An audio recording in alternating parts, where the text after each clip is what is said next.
বাসায় বসে এভাবেই মাত্র 15 টাকা খরচ করে প্রেশার কুকার ঠিক করে ফেলতে পারবেন।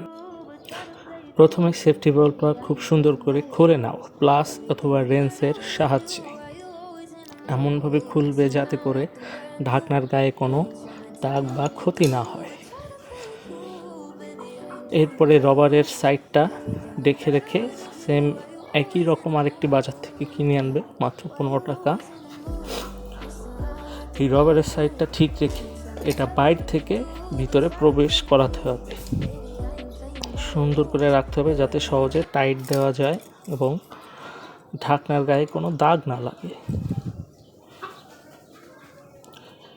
এরপরে প্লাস অথবা রেঞ্চ দিয়ে সুন্দর করে টাইট দিয়ে লাগিয়ে নিতে হবে যাতে করে কোনো ফাঁকা না থাকে, বাতাস বের হয়ে না যেতে পারে।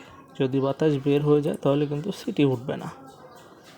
এই যে সুন্দর করে প্লাস দিয়ে টাইট দিয়ে নেওয়া হয়ে গেল। এবার একটু রেঞ্চ দিয়ে টাইট দিয়ে দিব। হ্যাঁ, এই তো হয়ে গেছে।